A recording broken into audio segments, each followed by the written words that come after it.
Welcome to the Undrafted Uncensored cast of Pod. Hosted by Nick Archuleta. Mosted by Colin Zanger. And last but certainly is least, Joseph Goodwin.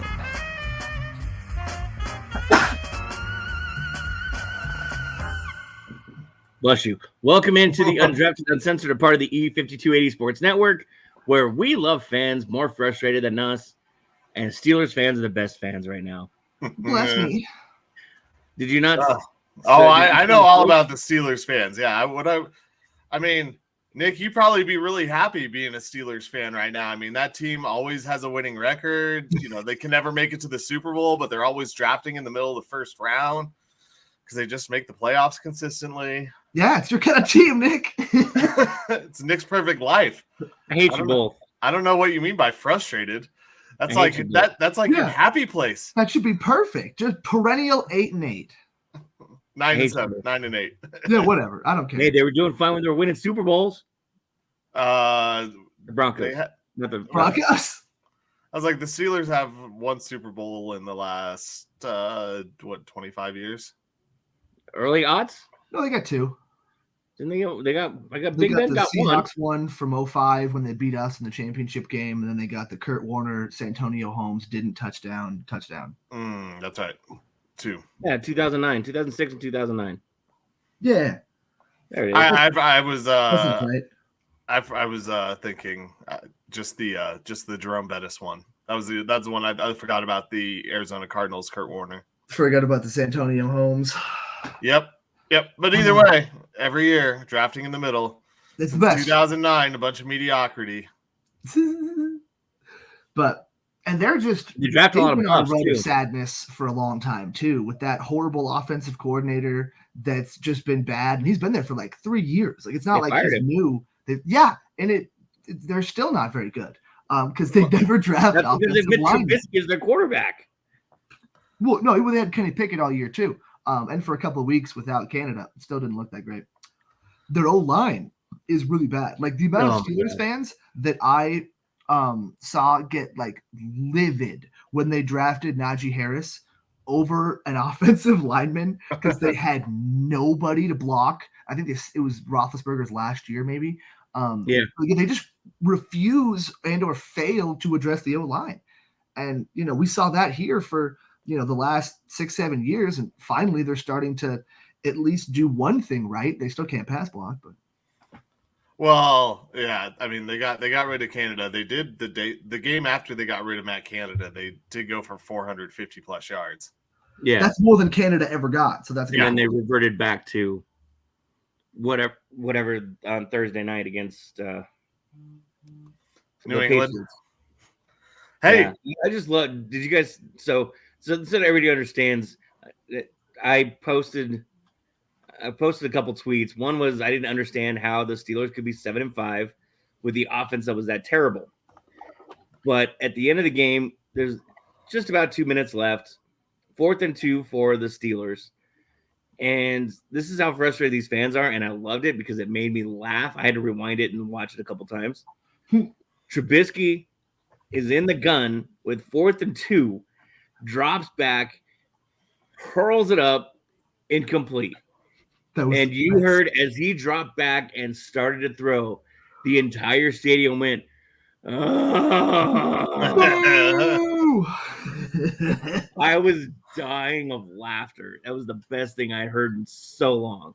Oh, I don't know if I noticed that groan, but that's all. I remember that play. That was hilarious because I not to brag, but I did pick up and start Ezekiel Elliott in fantasy, so that worked out great.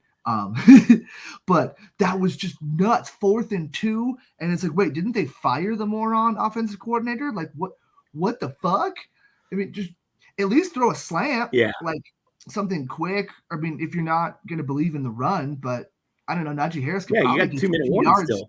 You would hope. Well, they got the ball back, but Nick, to to be fair, the reason why you've never heard that is because usually you're cheering for Russell Wilson when he drops back to throw in the fourth quarter on a game tying drive. where all the rest of the fans, like myself, are like, oh. No, I'm yelling, going, he's right there. He's right there. Yeah, you're not. You throw it. See, you believe he can still hit that player, while I believe that he will not make the correct throw. He still has a little bit left in the tank. So he has the arm to throw interceptions. He's just good enough to throw some interceptions. He's still good enough to get the job done. I asked this of my parents the other night, and I just want to see if you guys kind of think the same way. Is Russell Wilson the quarterback equivalent of John Fox? Because you look at it, they weren't doing that well when Fox came in. Fox fixes them, but can't get obviously very far into the postseason. So he can't get the job done. Well, he can't get the job done. I wouldn't say Fox fixed him. I would say Fox wasn't Josh McDaniels. But he turned the organization around after what McDaniels did. He had to be that bridge. Is Russ the same kind of, for lack of a better phrase, a bridge to the next gen Bronco? No, I mean, no, because but the money makes that bridge so much harder to deal with. Like that, it's like one of those like shitty rickety bridges from a movie where they're like trying to get in the jungle. They got to cross over a giant waterfall. That's the kind of bridge Russell Wilson is. It's because you put so much resources into him, and you're not going to be able to get rid of him without putting more resources into the act of getting rid of him. And that makes it much more difficult to consider him a bridge. It kind of just feels like just a step back that ended up being functional for a year. So that was cool. Well, I think he's actually much more Josh McDaniels than John Fox. Because McDaniels, no, listen up. So McDaniels comes in, wins a few games, but then everyone gets kind of sick of his shit. Don't you kind of feel like some of the Broncos are kind of sick of Russell Wilson's crap? Like they're just kind of over it, hey guys, when it's a pass, we yell pass, run. And then in the biggest, I know, yeah. But that's also just Josh McDaniels. That's the worst part. To be, Josh McDaniels is a tyrant. What? Well, it's a different way. Yeah, but Russell's not like Josh McDaniels. It just has the same effect. It's the same effect because McDaniels has the personality. But no, it's the same effect. Like they just get kind of tired of it and over it. And like I think some of the guys are just kind of over Russ's stuff. Like last year, all the Let's Ride, everything, all the videos, everything like that. I think they were kind of just over it. And even this year, it's to a lesser extent. But you wonder why those veteran guys are out of the locker room. Probably because they weren't putting up with Russell Wilson's crap. And you're not going to get rid of a $250 million contract when you can say, okay, Frank Clark, see you later. Okay, Gregory, see you later. Those are a lot easier contracts to just dump off than your quarterback. So I think that, like I said, he's a lot more like McDaniels where it just kind of wears on you. Because when the Broncos were 6-0, everything was good, right? It's like we didn't care about what McDaniels had done or anything like that or said. But then he starts losing games and you hear everything else going out. I also kind of think that you don't like John Fox. John Fox could win you some average games. The reason which is what Russ has done. Which is the reason Russell Wilson has won these kind of average games is because he's been playing below average and the other guys have done it for him. Like, we talked about it. The Broncos won games when they rushed more times than passed, and Russell Wilson threw for under 200 yards every time. That was the formula, yeah.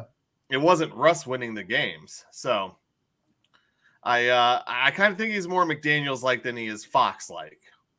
Yeah, I wasn't going to go that far, but I was going to say that, I think he's worse than Fox because Fox was neutral. Like, he didn't really add anything, but he didn't take anything away.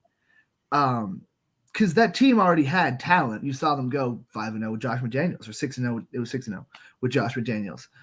Like there was good players on that team, and they'd been drafting well because the GM the guy before Elway, Brian Sanders, he was doing a good job. The Broncos had talent. Well, and then McDaniel screwed a lot of that up by taking, every good player over a better player, except for Demaryius Thomas, rest in peace. That was the best thing McDaniels ever did for the Broncos was draft Demaryius Thomas, which is weird because that's a great thing that we have to give him credit for. And now I'm mad about that. I just realized. Russell feels like that guy that's more of a if you do it the certain way, it can kind of get back to neutral, but generally it's going to be a negative. Like throwing it too much with Russ is bad. Going in a shotgun with Russ too much is bad. The amount of money that you've paid Russ is bad. The amount of draft picks you gave up hamstringing this roster is bad. Like there's so much negativity put into Russell Wilson. Like he's never going to be able to overcome all of that, I feel like. And so he's just kind of stuck in that position where John Fox, he was just kind of there. He let his coordinators kind of take over and do a lot so Mike McCoy could change the offense for Tim Tebow. But you don't give John Fox credit for that. You don't give John Fox credit for Adam Gase and Peyton Manning's offense. That's kind of really them. Like he was just kind of there. But Russ, man, if he could just kind of be there, that would be awesome. And I guess that kind of goes to my point. Like John Fox, he kept everything kind of steady and where it should be. But when you give Russ the reins, he's much more like Josh McDaniels with the reins. Everything goes to shit. Like when you give Russ everything to take over, it's like, oh, this isn't going well. I mean, we saw it last year with Russ implementing his whole offense. Yeah. And Sean Payton has kind of taken that over and limited Russ. So that was also a coach that didn't know how to say no and was trying to be everybody's buddy and thought he knew everything because he found success with a future Hall of Fame quarterback. Well, yeah, but tell me the game. It was easier to cater to your quarterback because that's all he had to do. I mean, he had to basically just say, "This is what I have," and when Aaron Rodgers says that's stupid, we're not going to do that. You don't do it, but nobody sees that behind the scenes stuff, and so he brings that attitude here, that mentality of the quarterback will fix it. Well, Russ has never had to fix anything because he's had Pete Carroll the whole time. Yeah, Pete Carroll won't ask for his opinion. Pete Carroll doesn't give two shits about anybody's opinion, really. Much like Josh McDaniels always had Bill Belichick in front of him. Yeah. And once he got the chance to do it and do everything his way, much like Russ did last year, it went to crap.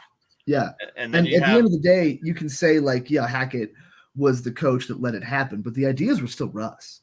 Like he was catering to the quarterback. These ideas were from the quarterback. But this year's not all of it has been Russ though.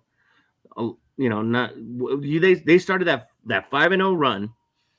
That was the Broncos coming back and letting the coach do what the coach needed to do. And yes, exactly. It's broken down to football 101. Mm-hmm. And there's a reason they start with football 101 because it works. Yep. And I think last week, John Fox got a little too cocky. John Fox. Let me try that again. I think the better question is Sean Payton, the current John Fox. And that was actually going to be a piggyback question too. Yeah. Is he going to be the John Fox? He's going to rewrite the ship, but he's not going to be able to really get them too far. And someone else is going to come in and finish fixing the mess. No, I mean, I think that Payton has a much better draft record than Fox did. I think that he can fix it and make it work. He's proven to be a coach that can make a contender year after year after year. I mean, so many years while he was with the Saints, granted he has Drew Brees, but also that team brought in the correct free agents. The team drafted the right guys. Reggie Bush. Besides Bountygate, Reggie Bush crushed for them. Reggie Bush was electric for the Saints. And it was, everyone thought he was washed. I mean, that's a great example. Everyone thought that he wasn't going to make it because of how he started his career at some point. It was just like, oh, he can't run the ball. Like, he's not going to make it in the NFL. And then Sean Payton schemes him up, and it's like, oh man, this guy is going to do it. Yeah.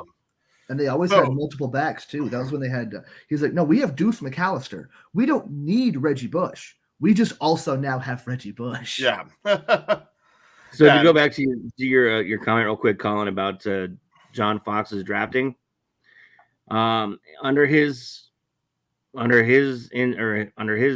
watch, Von Miller, Raheem Moore, Orlando Franklin, Nate Irving, Quentin Carter, Julius Thomas, Mike Muhammad, Virgil Green, Jeremy Beal in his first year. No. That's not John Fox, the GM drafting. You are talking about John Elway, the GM drafting those guys. And you got to go back to Carolina. When you think about New Orleans, Sean Payton was doing those drafts. Those are his draft picks. You don't attribute those when you're arguing about Elway's legacy and his bad draft picks. You don't put those on John Fox. Well, the Saints had a GM too. They weren't all Sean Payton's draft picks. He was I'm just there, but they worked in concert. Googling the guy's name right now. Throwing out there who was picked while he was still head coach. This is all I'm saying. John Elway. But I'm telling you that he had a word in whether or not Elway listened to his word is different, but he did have a word in there.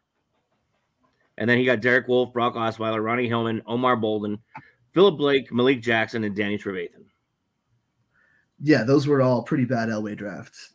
But yeah, John Fox had nothing to do with those.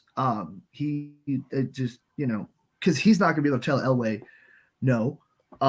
These are all just Elway choices. I don't think that's, that's just like, that happened to happen to be the guys that got picked while he was there. I don't feel like he had really any impact on those guys. Yeah. That's because he was gone after the second year. Exactly. Yeah. So I don't think that's totally relevant. But yeah, I don't know. I hope that Sean Payton can be more than a John Fox for this team. Because this year, that's really all he's been able to be. And that's because it was such a fucking mess before he got here. Like, he had to do so much just to get the team back to regular. And now the team is regular, basically. And they're hoping to make a playoff push, which kind of feels like a lot of the teams after the Elway years of like, we're on the cusp. We're trying to make a push. We might end up just 8-8, but we're hoping to get a playoff win. So for a few years, obviously, it was losing to Peyton Manning every fucking year. Yeah. Well, this feels normal, and if we can get better, hell yeah. But if this is all that we get to, and Sean Payton only lasts a few years, then still worth it. Well, and the difference, we started the show off talking about the Steelers. I mean, the Steelers just being above average every year, or right at 500 when they could be 500. Like, there's a difference between that and Mike Tomlin's run and then Sean Payton's run, because for most of those years, they were legitimate contenders. But since 2009, how many times could you really say that the Pittsburgh Steelers were legitimate contenders for a Super Bowl? They were just kind of there plotting their way to 8-8 and then, 9-8. They were just methodically making it there. But the Saints, for most of those years, once again, I know they had Drew Brees, but they were still consistently one of those teams that were talked about as one of the best teams in the NFL and a contender for the Super Bowl. Not every year. I mean, there were years, obviously, where they weren't one of those top contenders, but they were. Yeah, they were a team in New Orleans for a while. Yeah. A lot of it was their defense. Yeah.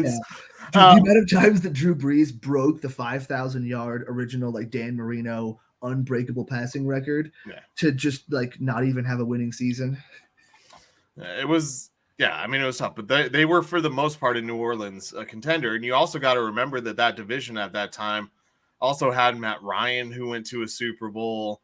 The Tampa Bay Bucks were the Tampa Bay Bucks. That was like they were just kind of there. That was after their Super Bowl. Yeah, I was gonna say, did they? I can't remember if they had.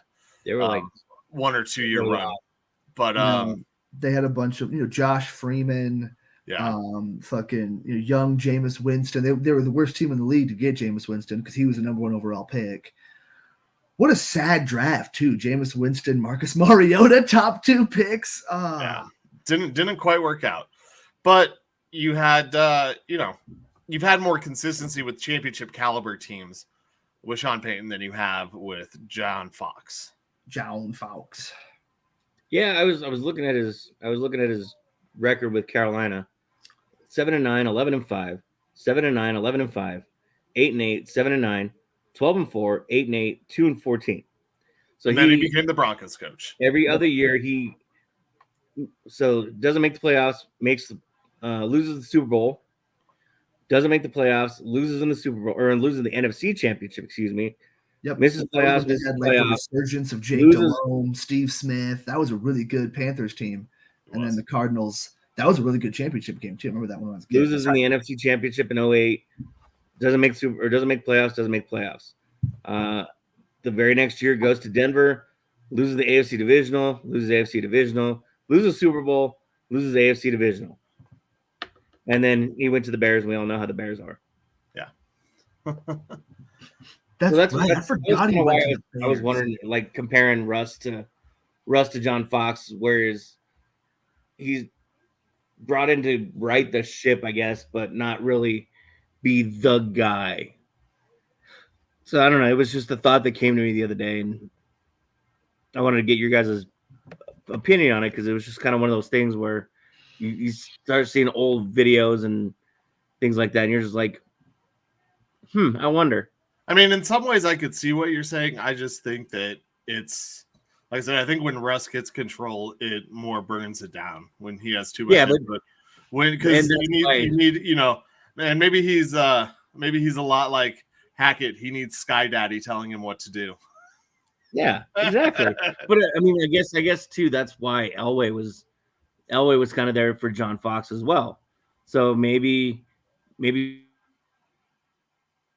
is that John Elway for Russ, who's our John Fox.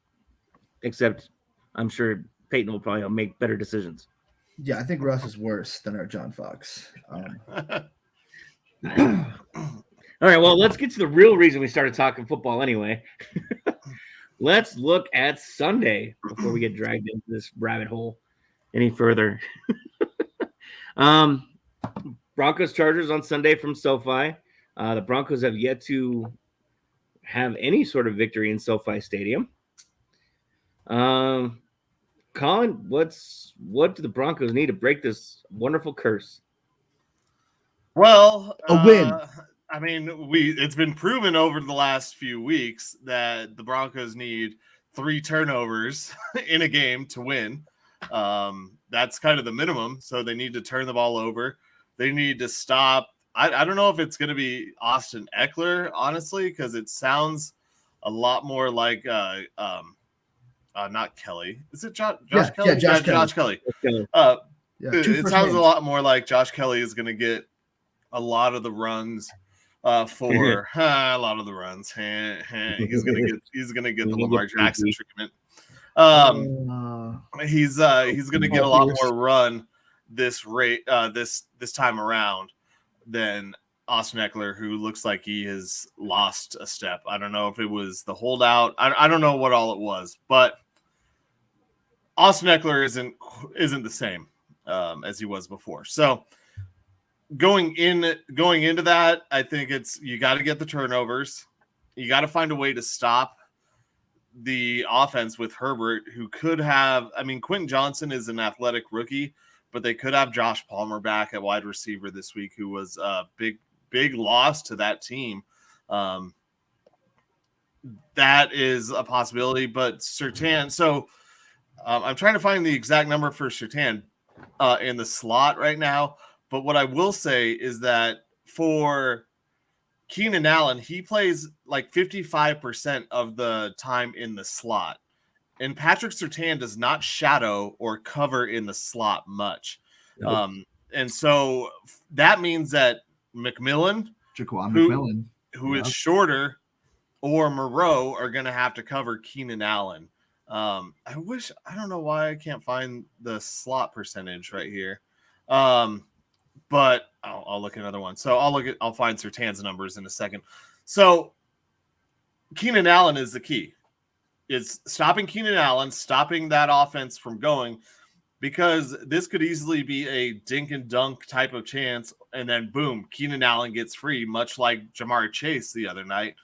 Like it's a 10-yard, 15-yard pass, but you have blown coverage because your safety's up in the box, and he's free down the middle, streaking for a 75-yard touchdown. So Surtain, without his shadowing, right? The number I do have is Surtain only shadows a player 45% of the time. So it's not likely that he's following Surtain or Keenan Allen into the slot. Yeah, and that's where the Broncos change. Have to. Well, it could, but also maybe Surtain he doesn't have the technique to work in the slot. And if you don't have the technique to work the slot receiver, then you're going to get beat no matter how talented you are when you're going up a guy like against a guy like Keenan Allen, because he knows how to maneuver in that position. So it's not that I don't think he has the talent. I just don't know if he has done it enough to be able to be productive in that position.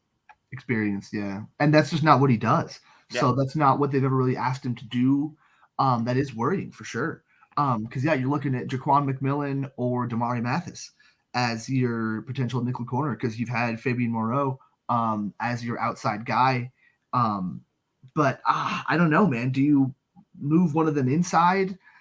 Like Moreau inside? That's tough, man. Because Keenan Allen, he's been the only guy Herbert's had to throw to. And obviously, they only put up 6 points last week, but still, like, Keenan Allen has been everything. Like, as a guy that drafted Mike Williams and then picked up Josh Palmer in fantasy, you know the pain. It's been rough for everyone not named Keenan Allen on the Chargers.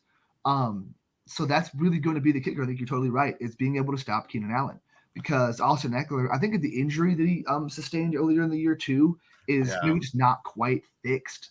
Because I have a hard time believing Austin Eckler has just fallen off a cliff that badly. Like, he's still got the hands, he's still got the moves, maybe less speed, but whatever. Like, the slower Darren Sproles still played like 15 years in the NFL. So there's a history of guys hitting the mark where Eckler's at and just literally falling off a cliff.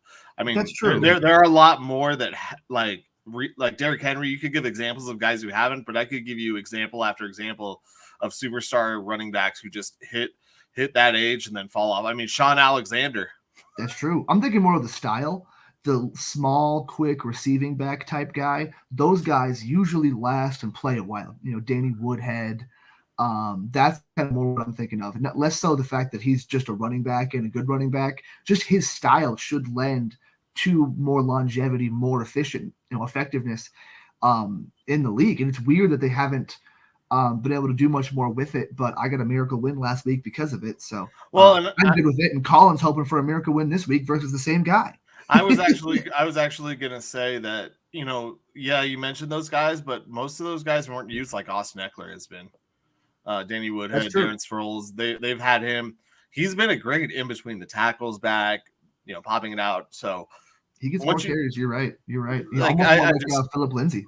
Yeah, I agree that the body type and the type of running back he is, he could last longer, but I think you got to take him out of certain roles. And so I found it. So Surtain has only played 45% of his snaps in the slot, and he's played 98% of the total snaps this season.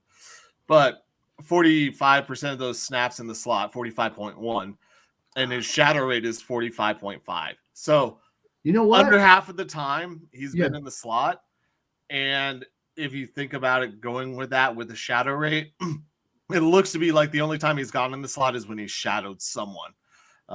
So he might shadow him a little bit more, but that still doesn't mean that he goes into the slot all the time to watch the cornerback. The Devontae Adams touchdown, that was not on Surtain.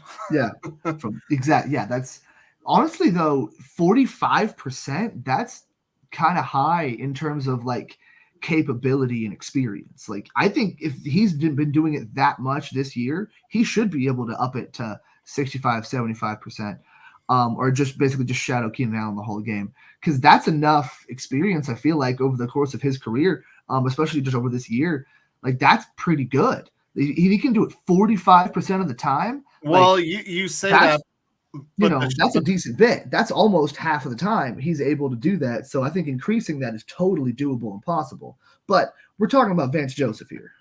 Yeah, but when I say that 45%, like the shadow rate, he's ranked 26th out of cornerbacks in shadow rate.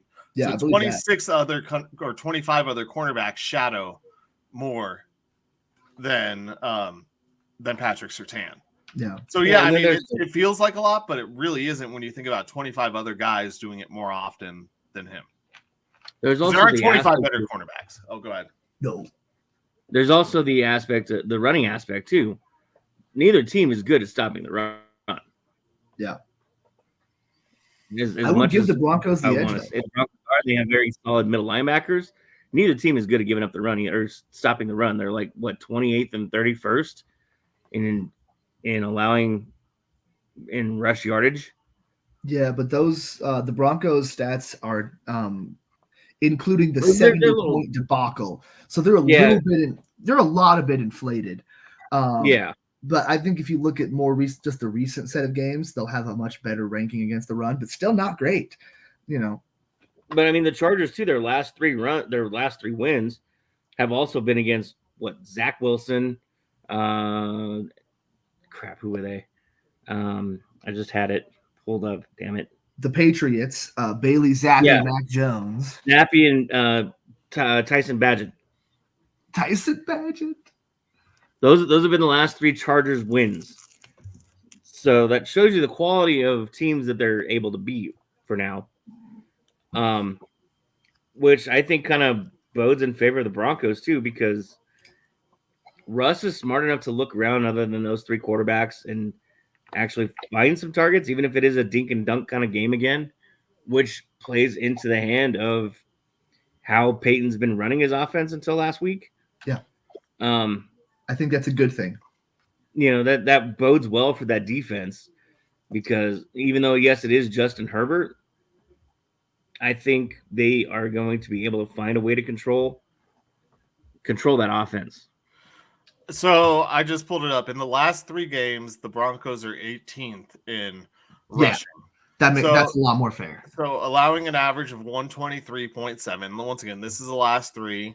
And then the Chargers, 18, 19, 20, 21, 22, 23, 24, 25. Chargers are 26 with 149 yards. So once again, I do agree that those numbers are really screwed up because of that Dolphins game. But in the last three, the Broncos have been better against the run.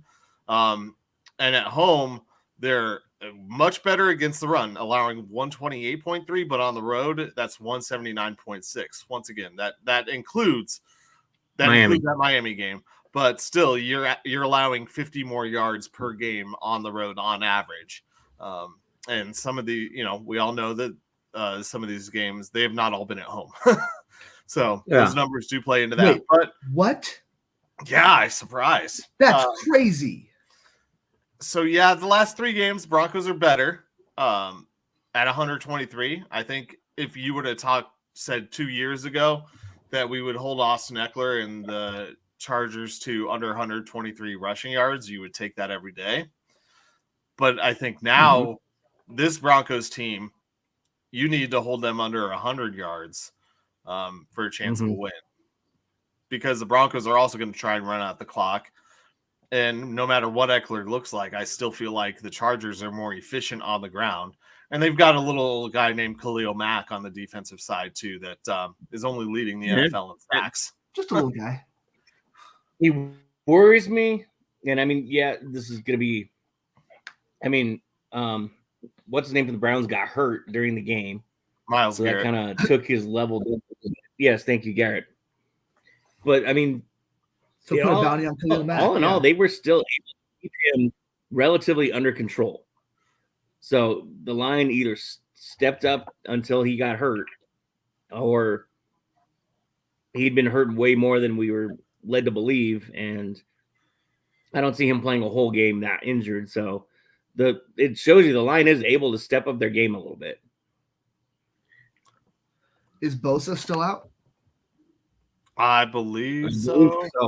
Okay, so it's just okay. Well, that's in all honesty, Khalil Mack has played much better without Bosa. Their defense has been better without Bosa in the lineup. Really? Yes. So are we getting Joey Bosa next year? Probably.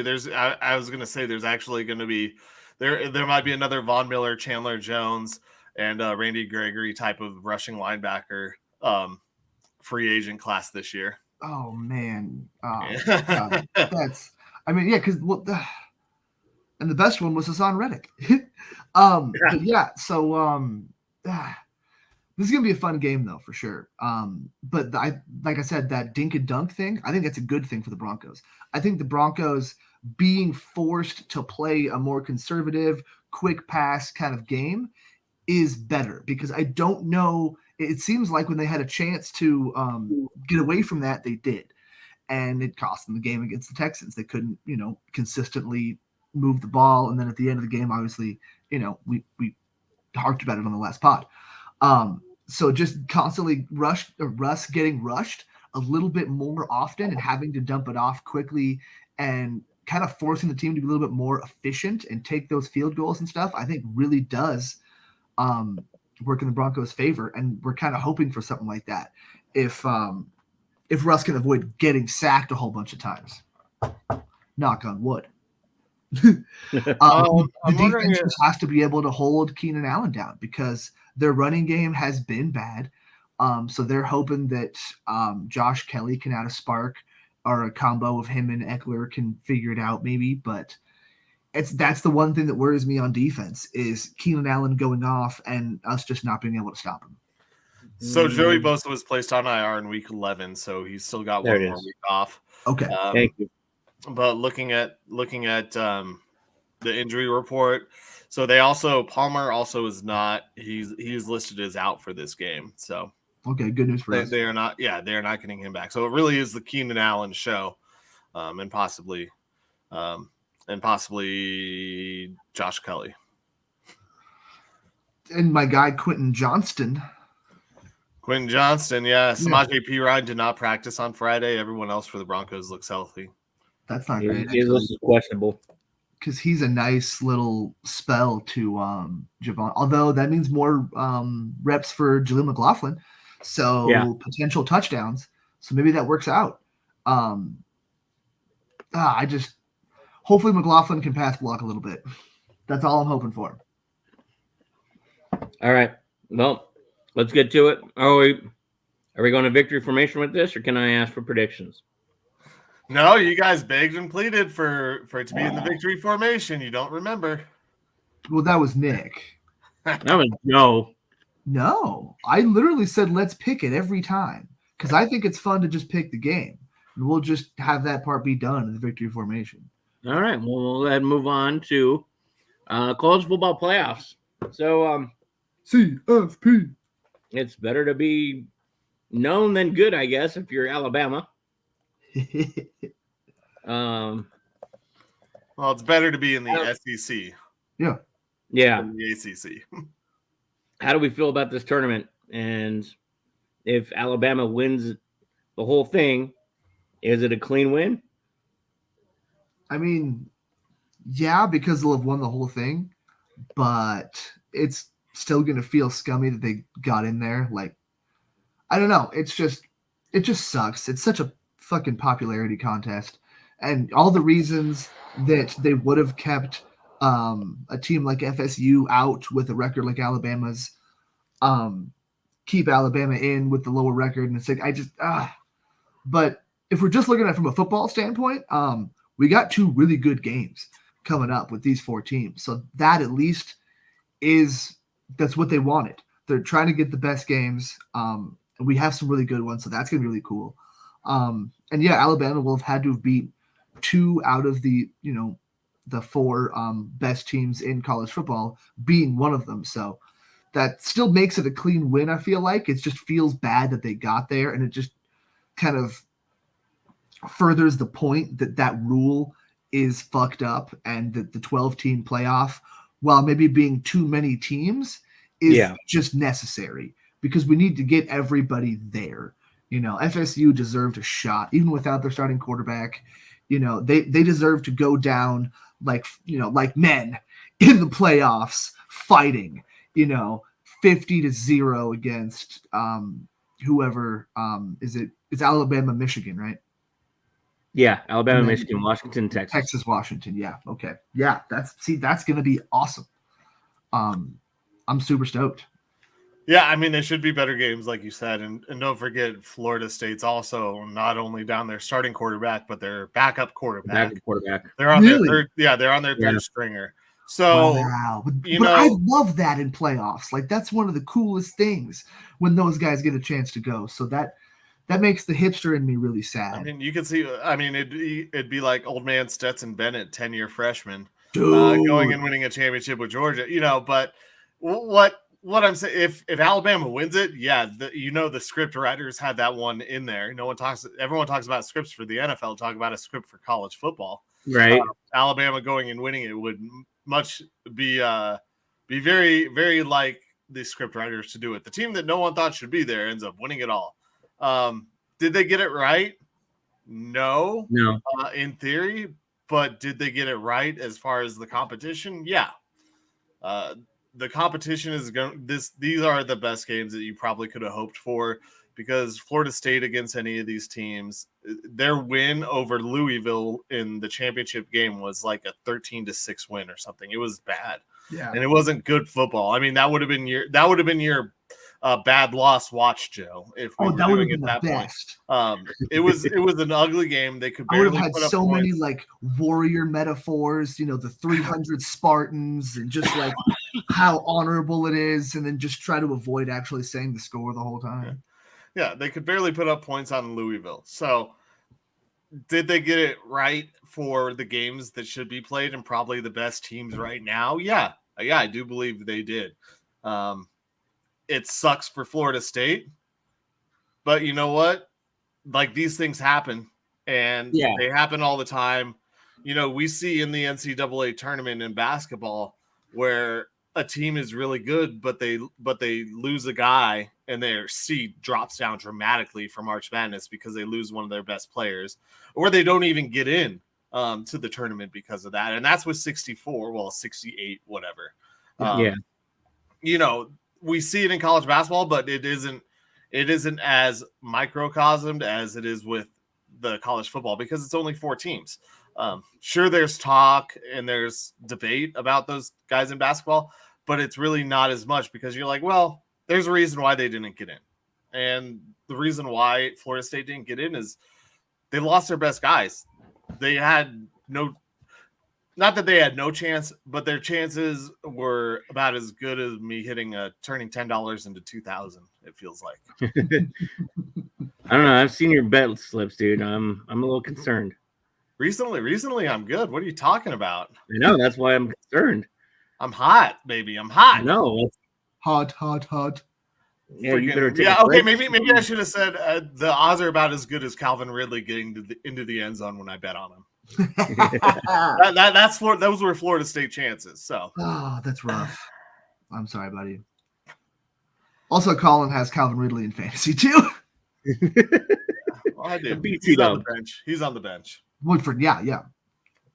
Oh man.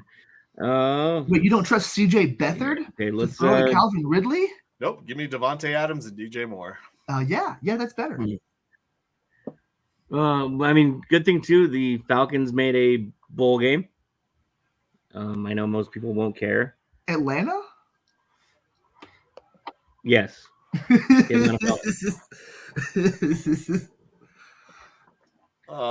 Bijan went back to Texas. Yeah. So which bowl is it, Nick? I'm pulling it up right now. It should be the Armed Forces one Bowl? of the military bowls. Yeah, I think it's the Armed Forces Bowl. Yeah, it's that makes sense. Yeah. Where is I believe. So that means they just play. There it is, Armed Forces Bowl, James Madison, December 23rd. So you can watch. You can watch Air Force win the Armed Forces Bowl against James Madison. It's in Virginia. They're actually moving up. They had to wait 1 year before they were eligible to play in the D1 football championship division because they just got moved up. Yeah. Okay. And one of my friends went the New Kids on the Block. Yeah, New Kids on the Block. They're ranked 24th Air Force has kind of shit the bed for the last few weeks. Yep. So Don't hopefully hold a back, couple Nick. weeks. Tell us how you really feel. Dude, I love my Falcons. Oh, me too, man. I broadcasted, well, not me personally. I just hit the buttons. But I was working a lot of those games, and like they were really fun early on, and it was such a quality team, and it just as soon as that first loss hit, it was just all downhill from there.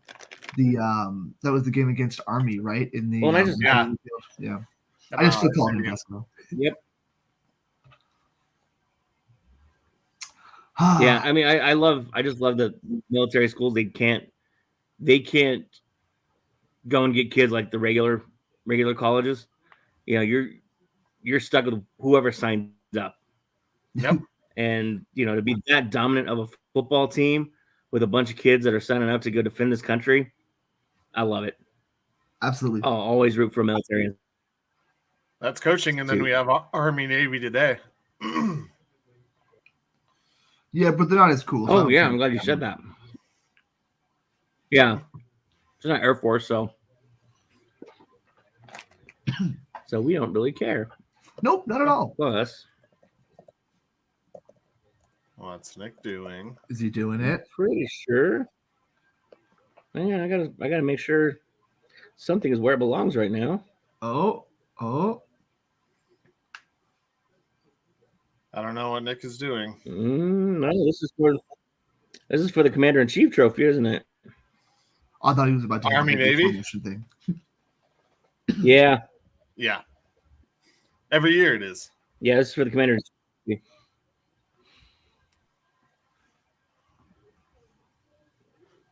Crap. Okay. Well, I mean, I guess it's going to leave Air Force for now. That's okay. Let them have it for a little bit. Get it back next year. Fine. I mean, they beat Air Force, so. Don't remind me. It's you're gonna make me depressed, just like the Nuggets and the Avalanche are right now. Yeah, they're stuck in something ugly, aren't they? They're stuck in something ugly, aren't they? Dude, it's stupid. Yeah, I don't know. If they would have played like, did you watch the game last night where they basically almost came back and took that win away from the Rockets? I was following it. I was not watching. No, I didn't catch it either, sadly. If they would have played the whole game like they did the last 4 minutes, that game would have not have been an issue. Ooh. And for whatever, they went on an 18-0 run in like 4.5 minutes. Malone's and got themselves like 7. Well, there was the refs got a little lax with. I think they swallowed their whistles too, because there were a number of number of fouls that should have been called, and number of red cards. It was there were a couple yellow cards thrown out there though. Jamal got ejected for his second tee. But I mean, I don't know. It was just a frustrating game. I watched a little bit of it and I couldn't stay tuned in. For whatever reason, I went back in the fourth quarter and it was a whole different team. Word. How has Jamal looked coming back? Not bad. Definitely some ring rust, but I mean, I'm sure he'll get back into shape here in the next couple games. Okay, word. That's kind of what I expected. But I haven't heard much. I haven't watched the games yet myself. I've been, distracted, busy doing stuff. Busy hustling. Always hustling. Speaking of hustling, you know what I bet last night? I bet Victor Wembanyama over 4.5 blocks and steals, and guess what? He got it. I should have bet Joker under 30 points last night, and he would have got it. Yeah. Not 1.5. Stupid. No, but if you bet the under, you would have scored more. Right? I did hit the under on Dylan Brooks under 22.5 total points. Nice. Points, rebounds, and assists, actually. Word. That's a pretty good. I mean, yeah. Dylan Brooks is one of those guys that, like, his impact isn't really shown in points and stats too much. He's just, defense and anger. Yeah, and you mentioned the refs kind of swallowing their whistles. Dylan Brooks got teed up when the Rockets were up by like 19 points. And I was like, and I think he had like 16 points at that time. And I saw the line at 22.5 at plus money. And I was like, oh, Dylan Brooks might not play much. And then the Nuggets started to make a run. Like you said, I'm like, oh crap, Dylan Brooks is coming back in the game. And luckily he didn't make any baskets. The Nuggets only fouled Fred VanVleet and Dylan Brooks got like 2 rebounds. Jeez. They apparently he needed to work on free throws because dude kept sending him the line. I'm like, what are you doing? Yeah. Hold on. Lean back one more time, Nick. Show us that Papa Roach t-shirt. That's pretty sweet. I just caught that. Well done, sir. Thank you. I got it from the Papa Roach show, actually. Hell yeah. When they came in with Shinedown. Yeah, my coworker went to that show. He said he fucking loved it. Dude, it was amazing. Oh, that sounds fun. That'd be a cool band to see. I don't like Shinedown that much, but I love Shinedown. Anyway, back to sports though. Yeah, sports. Yeah, it's that early to mid basketball season time. Last year the Nuggets were kind of finding their stride because they were really striving for that playoff push. This year it feels like they're just kind of still trying to figure it out because they're just not super concerned and they're just going to do it in the playoffs. They're going to Joe Goodwin it, just kind of winging it. Hopefully, though, they actually start to really pour it on later on because I think the higher the seed, the better. Home court advantage is a big deal, and they really do, especially Jamal, feed off of the home court fans. So trying to get home court advantage, especially throughout, because you might not get lucky in having, Philly and Milwaukee both and Boston all lose the teams that would have had court advantage on you in the finals. So hopefully they start to kind of climb that ladder. But at the end of the day, who knows? Maybe it's fucking Denver, Miami again, and they're like the 7th seed or 6th seed. Don't count out Jimmy Buckets. Well, yeah, I mean, right now the Nuggets are 4 games back of the Timberwolves, and 1 game behind the Oklahoma City Thunder, tied with the Mavericks. So, Minnesota's kind of built to win the regular season. It feels like. I think that's been their focus, is getting that number 1 seed too. Yeah. But that being said, I think the Nuggets could still hold the number 2 spot because I don't think Oklahoma City, while playing very good, I don't know if they'll be able to sustain it all season. They're kind of injury prone. So I would say that I think the Nuggets are likely to be able to move up to that 2nd seed because the Mavericks are also injury prone. Like, when's Luka going to get hurt and be out for 2 weeks? We got to see what happens if the Nuggets can stay healthy too. But the Nuggets getting the number 2 seed, I think should be the goal this season. Because like I said, Minnesota, I think, is going to play their ass off to get the number 1 seed. But I also think Minnesota will lose a round before they face the Nuggets. At least how it stands right now. I don't know if they're made for the playoffs. No, they're made to beat the Nuggets, and that's it. Yeah. But even then, they still haven't figured out that full formula yet, other than in the regular season. So you're right, Joe. Home court's huge. We saw it last year. I mean, the energy that comes from the fans in the stands, really helped that team. Stands in the stands. And then the Avalanche, they're sitting first in the Central right now, which is lucky for them. I don't know how they've managed to keep that one. Everyone else sucks. Carefully. Yeah, well, the Stars have 33 points, the Jets have 32, especially after winning the game the other night. Yeah, they just beat the Avs pretty easily. Coyotes and Predators are both 28 points. The Blues 27, the Wild sitting at 22, and the Blackhawks at 17. Thank God for the Blackhawks. The Wild also just fired their coach. The Wild aren't gonna. They're gonna have some games this year like any other team, but they're not gonna be a contender at all. I don't see them making it back. They're in a total clusterfuck at this moment. Flustercluck. Yep. Yeah, it's dude. That seems like it just fell apart in a hurry too. It just I don't know. Maybe it's just me, but it feels like they like douse themselves in gasoline and lit themselves on fire because they just haven't been the same. It feels like just suddenly. Maybe it's just me. I was gonna say it's they lost their goaltender and they fell apart. That'll do it. Yeah, I mean, we all hated him anyway. All right. I mean, we're all criticizing Georgiev, but he goes down. Whew, terrifying. Yeah, Georgiev gets hurt. That's screwed. Yeah, that's just So yeah, that'll ruin a team for sure. I don't watch a ton of hockey, but I'm pretty sure the goalie's an important guy. Hey, that's a pretty good call. Yeah, that's so. Now that we're all depressed, let's make ourselves more depressed. Ooh. And let Colin take over so he can take us into the victory formation. This is the victory formation. All right, boys, here we go. Best play in football. 6 right tight diamond victory on 1. Break. Okay, 3, 2, 1, let's jam. The Pick'em segment proving that Colin Zanker is the most humble man in the history of time. Least.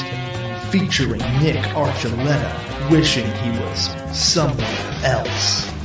And Joe Goodwin just kind of winging it. Yeah, that's right, everybody. Welcome to your favorite part of the show, the victory formation, where we're still going to keep you a little bit depressed because we got to start off with giving Joe Goodwin his bad loss game of the week. Joe, are you ready for the game that you get to watch? That's going to be great. I can't wait. Is it going to be the Jets again? It is the Texans versus the Jets. Woo! Texans with no Tank Dell and some semblance of a running back in a really crappy weather game in the Meadowlands. I love this. It's supposed to be snowing. Just all Jets. And Zach Wilson is back. Well, it was between that and then I'll pull it up in a second. But yes, it is the Jets. That sounds good. The Jets are the team that it's going to be pretty easy. You're gonna know that team inside and out. The Chronicles of the Jets. By the time it's the Chronicles of what? J-E-T-S suck. I will say that the Rams-Ravens game is supposed to be pretty ugly, like 20-mile-an-hour winds. The other game that I was going to choose between was the Jaguars and the Browns. Ooh, with all the backup quarterbacks. Yeah. That's kind of yeah. I mean, you could do both. That could just be ridiculous. The over-under on the Jets-Titans is 32.5. The over-under on the Jaguars-Browns is 33.5. So you said Jets-Titans or Jets-Texans? Jets-Texans. Cool. And it's and then if you want to do a double dose, I mean, feel free to do the Jaguars and Browns. I mean, if just not nearly enough happens within the Jets Texans game, maybe I'll do that. So to go away from the depressing football, there's some weird games this week, but there's also a lot of really good games this weekend. And we'll kick it off with the Broncos versus the Chargers. Nick, you mentioned earlier, Broncos have not won at SoFi, trying to get back onto a winning streak and get their annual win against the Chargers. Do they do it this weekend, Nick? I'm going to go with yes. I think the Broncos can pull it off. What? They're gonna go back to what worked 2 weeks ago. And Chargers, it's that time of year where the Chargers start to charger. They've been doing it all year already. That too. But if the Chargers have been charging all year, can you imagine the Chargers charging when they're already charging? A lot of charging. It is a lot of charging. They're going to overcharge their phones. Nick has the Broncos. Joe, who you got? I wanted to really show my shock and awe that Nick picked the Broncos. Well played. I wonder if we have this written down, if we have to just check the audio. Has Nick ever picked against the Broncos? No, yes. I don't think so. Oh, the Chiefs. Yeah. Okay. I mean, well, the streak is over of picking against the Broncos and them winning. The juju is now reset. So I think the Broncos should win this game. I'm gonna take the Broncos, son. I am not. I'm going with the Chargers at home, and the streak might be over. The streak might be over for you choosing. I know it's kind of like the second home to the Broncos, but it still doesn't mean that the Broncos can win there. So, give me the Chargers. Next game, we got Sunday night football. We got Eagles visiting the Cowboys. Eagles underdogs at plus 154. Cowboys minus 185. Joe, who you got?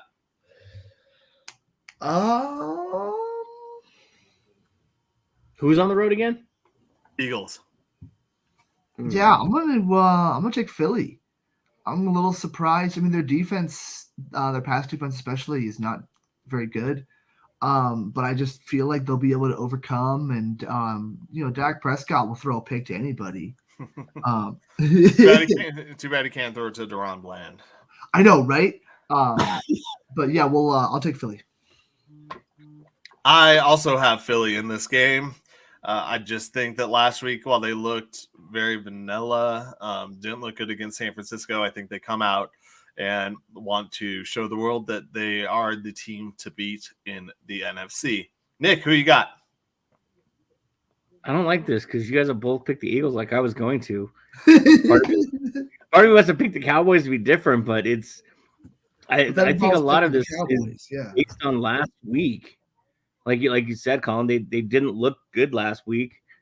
And I think a lot of these predictions are coming off of how they looked. And I think that was just a blip on the radar. So I'm going to have to go to the Eagles. Sweep for the Eagles. Moving ahead to Monday Night Football. Both of these games really do kind of suck, but they should be somewhat entertaining. Double dip again on Monday? Another clean sweep here. We have the Titans versus the Dolphins in Miami. Dolphins are at minus 900 favorites. Kind of hard to make money on that, but I'm choosing the Dolphins to beat the Titans. Nick, who you got? Yeah, give me the Fins. Joe? I would love to be that guy that's like, you know what, man? I'm just feeling an upset. No, I'm taking Miami. Yeah, I have not had a dream about this game, but what I will say is the Titans somehow, some way at the end of the season find a way to have one of those games that really surprised you. A few years ago was them beating the Chiefs. Yep. They have a way every once in a while to find a way to win one of these games. So it might be worth a little flyer and $10 on the Titans because you're not making money on $10 on the Dolphins. No, that's true. Next, the second Monday Night Football game. There are two this week, everybody. Yeah. We have the Packers versus the Giants. Another game in the Meadowlands. Packers favored at minus 298. Giants underdogs at plus 240. Giants coming off of the bye. Nick, who you got? Oh, give me Jordan Love all day on that one. Joe, who you got? I mean, this kind of feels the same, like to a little bit lesser of an extent because the Packers aren't as good. But yeah, it's the Packers for sure. The Giants are terrible. Mm-hmm. The Giants are terrible, but they have a great running back, and it's not supposed to be good weather. So give me the Giants in this game. And Saquon Barkley, who's also on my fantasy team. But I don't – Jordan Love in the spotlight hasn't proved to be that good yet. So give me the Giants and Mr. DeVito to hand the ball off 40 times, much like the Broncos should. Tommy.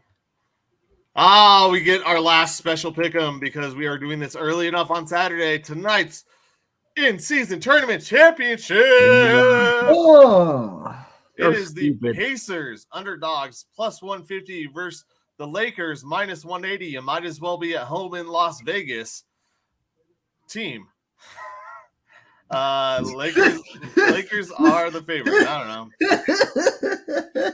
I didn't know where I was going with it, but Lakers are basically home. Did you see how many Lakers fans were at that freaking game the other night? Oh my God, it was packed. It was packed with Lakers fans. I wonder why. And that's why I said they might as well be the home team, but a little bit slower. So We kick this off. Joe, who you got? Is Tyrese Halliburton going to mess around and get a triple-double and lead the Pacers to victory, or is LeBron going to turn back the hands of time? I mean, I've a useless, like, totally empty in-season tournament championship totally feels like something LeBron would try really hard for. That's just right up his alley. But I don't know, man. Indiana has the best offense of the NBA. Tyrese Halliburton is on fire. The Lakers do play very good defense. I don't know if they have it all together yet, though.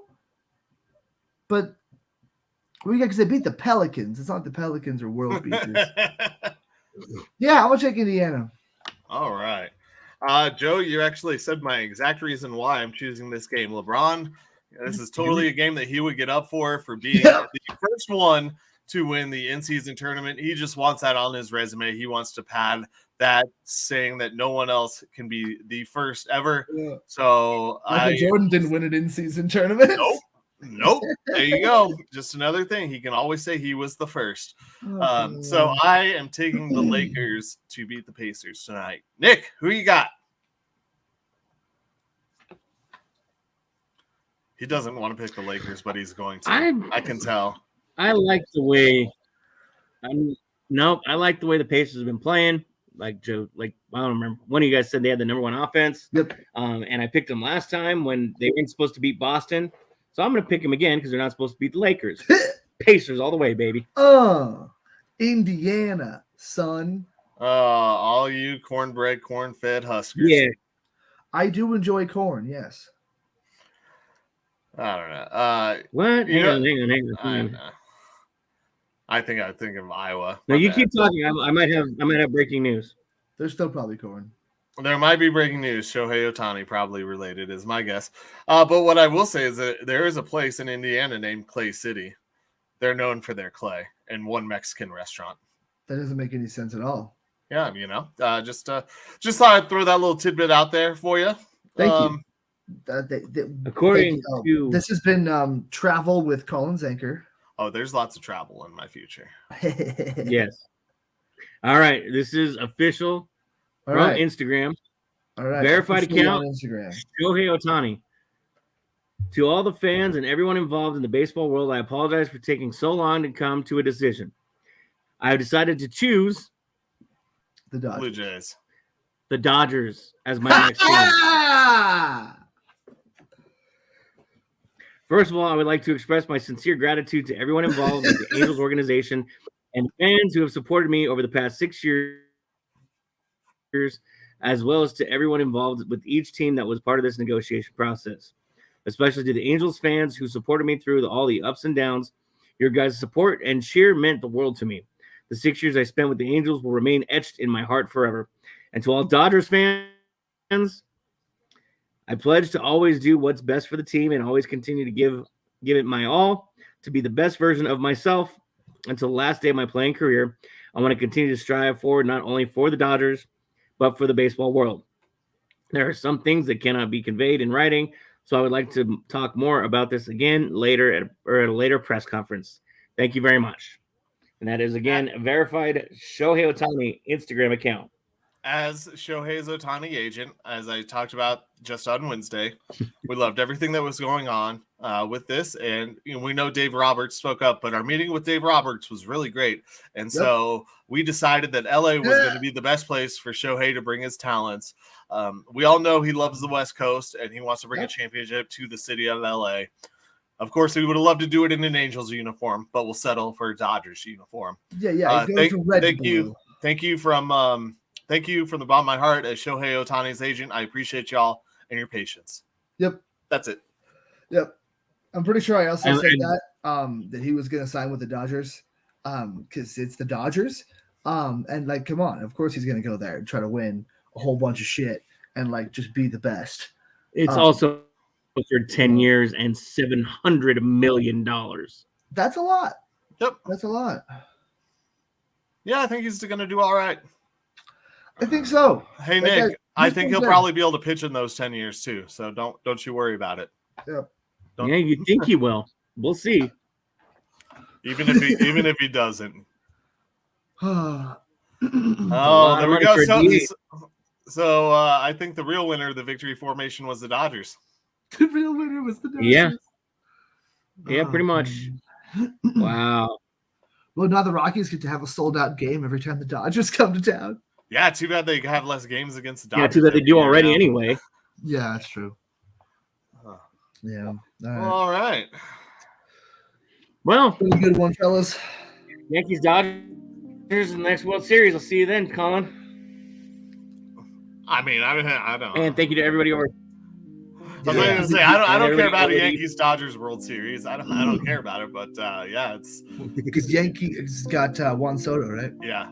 Yeah. Yeah, and then Yamamoto. Speaking of victory formation, there's a bet right now plus 100 Soto and Judge over 82 home runs. Yeah, that seems like a free $100. Yeah. Thank you, everybody, over to e280sports.com, Michael Spillion and all the crew over there for having us on.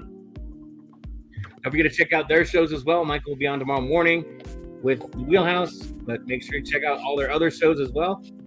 Once again, for Colin Zanker and Joe Goodwin, I'm Nick Archuleta. Have a great one. See you guys next time. Bye, everybody.